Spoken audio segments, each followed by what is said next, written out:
Hello, welcome to today's topic.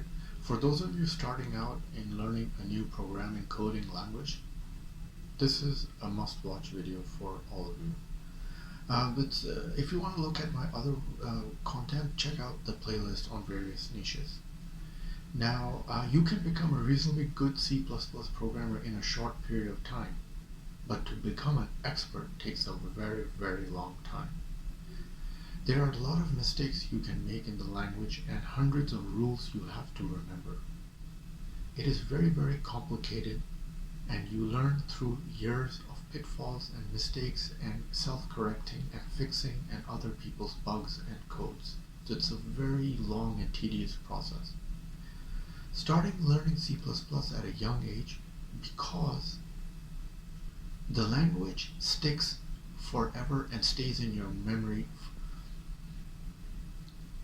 I learned C++ myself while I was at university, and I didn't touch it for 20 years, and now I'm getting back into coding, and it's still fresh in my mind, Of course, I have to update a little bit. Where I was specialized in coding for shopping carts. My project was like 10,000 lines of code in C++. It may not have been very good C++, and there are huge amounts that I still don't know, but I spent hours and hours and hours practicing the skill. I still find that a lot of the best C++ developers are self-taught. Modern C++ is really a whole new language compared to pre-C++ 11. It's just as powerful as before, yet easy to use as Java or Python. Most detractors have two basic reasons for not liking it. One, they think they need to learn the whole language. And two, they don't understand many of the best features of the language. The problem today is that too few universities teach how to code in C++. While some, like there are tutors who you can learn from them, still teach the language as a means of differentiating between their students. Many have switched to teaching much easier languages like Python instead. So the question asked is whether to learn Python versus C++, which is better. Python is a great prototype language, but it's not so much for building trading systems. It's almost like a toy language. Before quickly correcting for fear of upsetting other Python developers, I don't want to look down on Python at all because I'm treating both languages as equal. Python is a serious language, but it's a tool that has its place. You can use it for building quick prototypes, but it's not a language that has a level of robustness that you don't want if you're trading billions of dollars.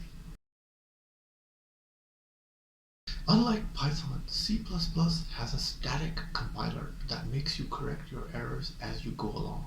By comparison, Python is a dynamically typed language, which only reveals whether the code will work correctly when you actually try to run it. For this reason, Python can be a frustrating language to work with. Python is very liberating. It allows you to express thoughts very quickly and concisely without having to worry too much about how you express the language. But there are a lot of people in finance who spend a lot of time debugging existing Python code. Now, there are also a lot of bad C++ in finance, but language is a bit different order to Python. It's like a giant puzzle. It's the expert user's language. You can do things with a great level of control, but there is a lot more of effort that goes into C++. This is complexity combined with the frequent release of standards and the new functionality of the latest being C++ 20 is what makes C++ difficult to really master at the current stage where we are in 2022. The more you learn about the language, the less you realize that you really know. coders are happy standing up at conferences and saying they would rate themselves 7 out of 10 as a C++ developer, as a majority of coders would self-analyze.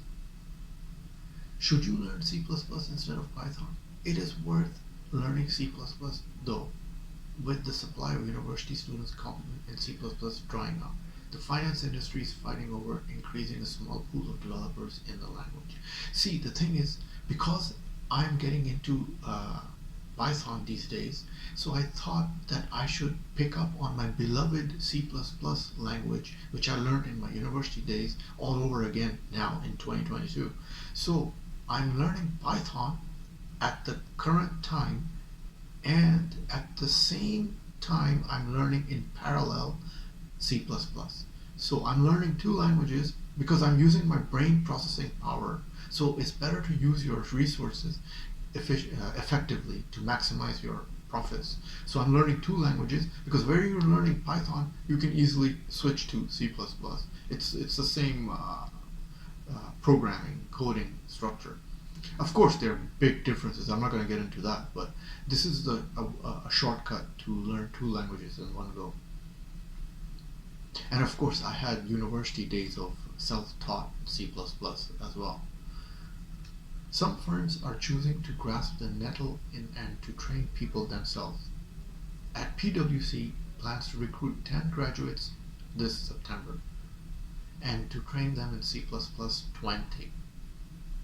Also hiring experienced developers who want to work on PwC state-of-the-art systems. Companies need to be more responsive to the shortage of C++ talent and to do more to teach people the skills. Later this month, PwC is running a free C++ training webinar for people interested in algorithmic trading jobs. See, so there are not enough C++ fresh talent. That's the problem. It's possible to learn C++, but it does take effort and patience. There are very good online resources nowadays. That's the key difference between my university days and you guys who are learning now. But it does take effort and patience. There are very good online resources, and there are a lot of videos on YouTube, which during my university days there was no YouTube at all to cross-reference and check on materials. And that is the key crucial differentiation in today's learning and yesterday's learning. Well, as always, if you enjoyed the content, click the like button, and if you want to see more of the videos, click the red button, and do check out my playlist. I have 4 kinds of viewers on the channel, so bear in mind the topics. When I upload the videos, you have to, if you're looking for a particular type of video, you have to check my playlist already created on the channel.